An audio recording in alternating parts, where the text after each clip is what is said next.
It was the night of Sunday, March 14th, 1999, at around 9 to 9:20 p.m.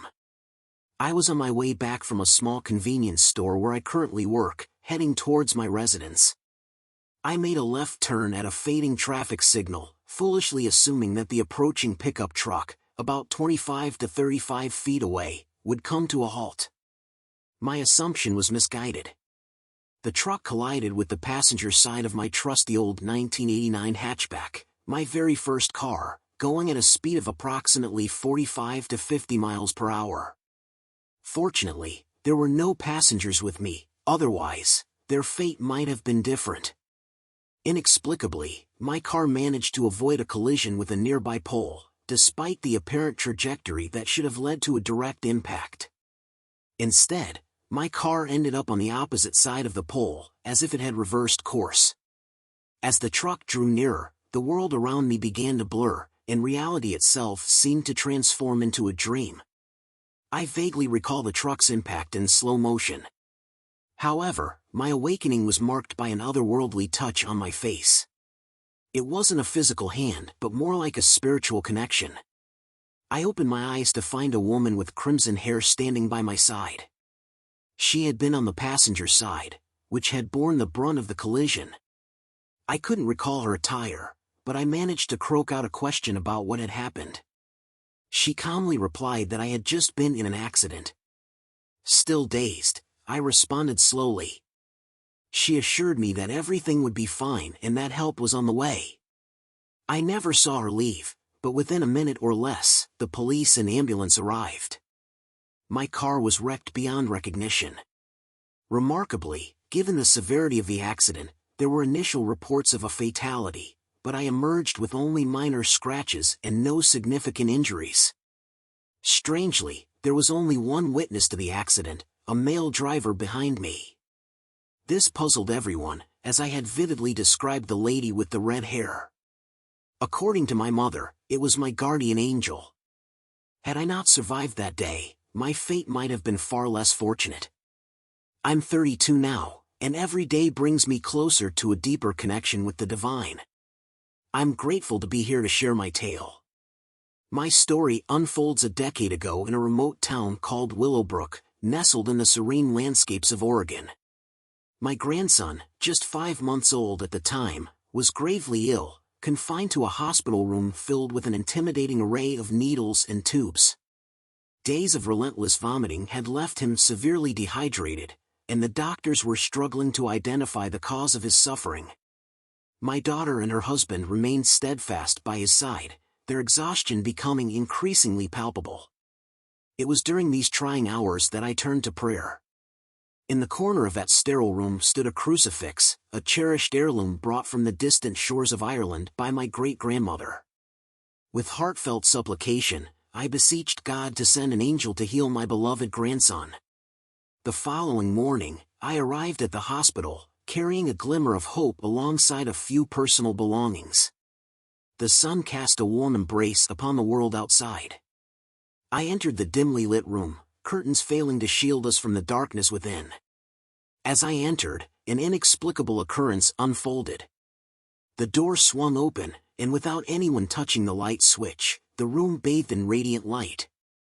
A petite woman, perhaps in her early 50s, stepped in.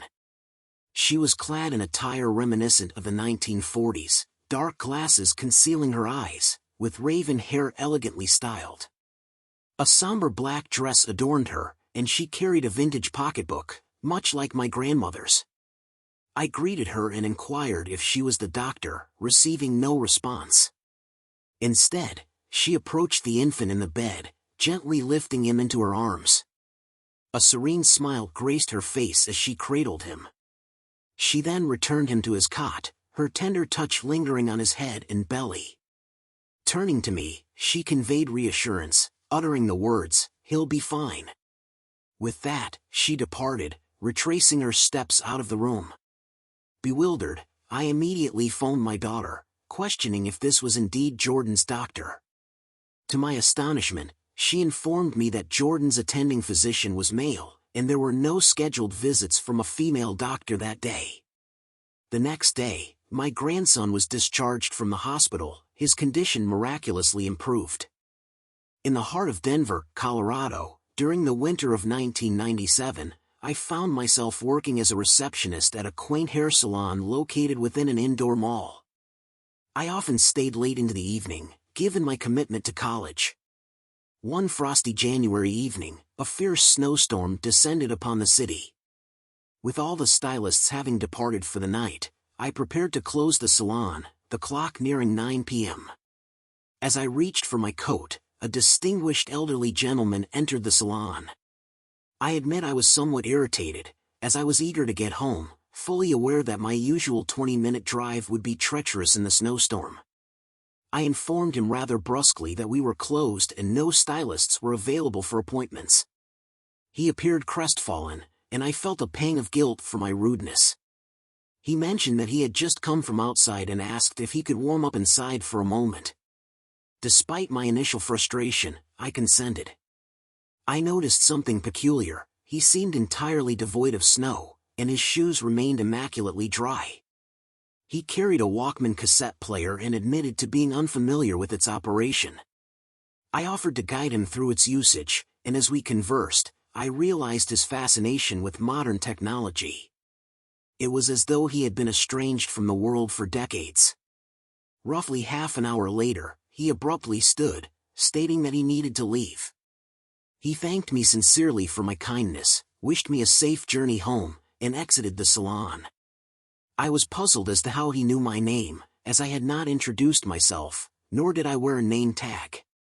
Curiosity prompted me to follow him outside and inquire about his knowledge of my name, but to my bewilderment, he had vanished without a trace. Feeling disconcerted and somewhat lightheaded, I proceeded to my car.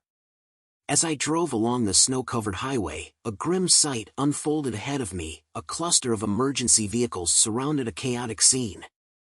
A devastating accident had occurred, claiming multiple vehicles and, tragically, several lives.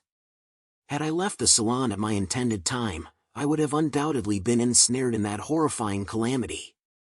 I am convinced, to this day, that the elderly gentleman named Michael was a guardian sent to protect me.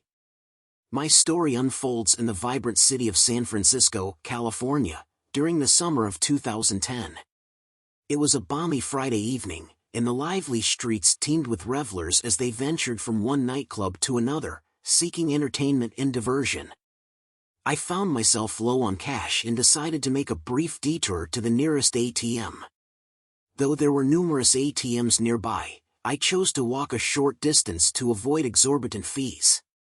Upon withdrawing cash, my evening took a bewildering turn.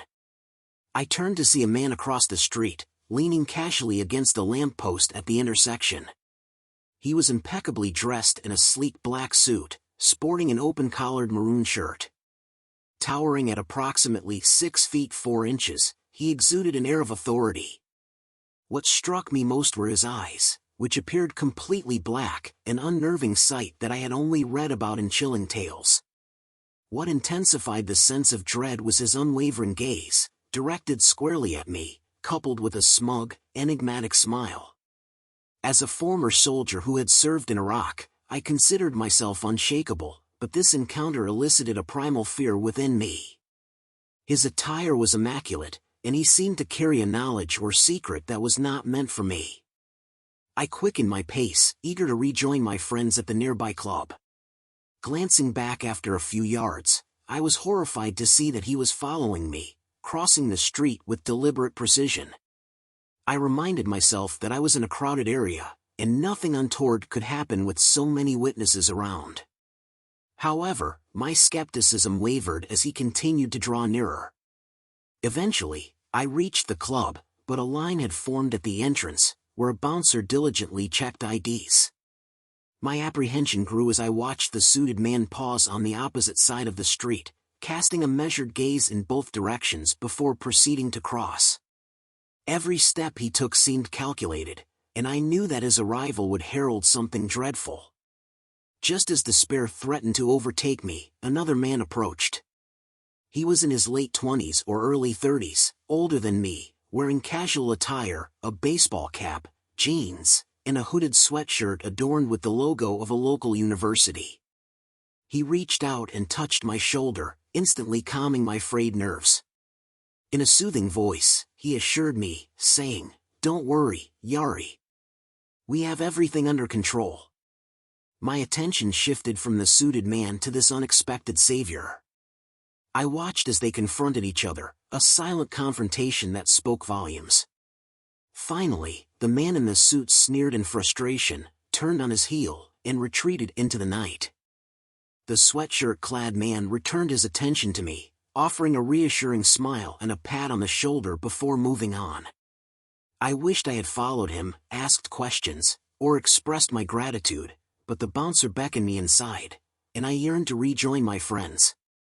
Inside the club, my girlfriend immediately sensed something amiss, but before she could voice her concerns, our friend Scott inquired, "Did your friend find you?" Perplexed, I asked for clarification. Scott described a man they had encountered, claiming to know me from school and expressing an urgent need to locate me. He described the man in the sweatshirt, a complete stranger to me. I still do not know who those two men were, but I firmly believe that I was the target of something malevolent, and my guardian angel, or some benevolent force, intervened to protect me.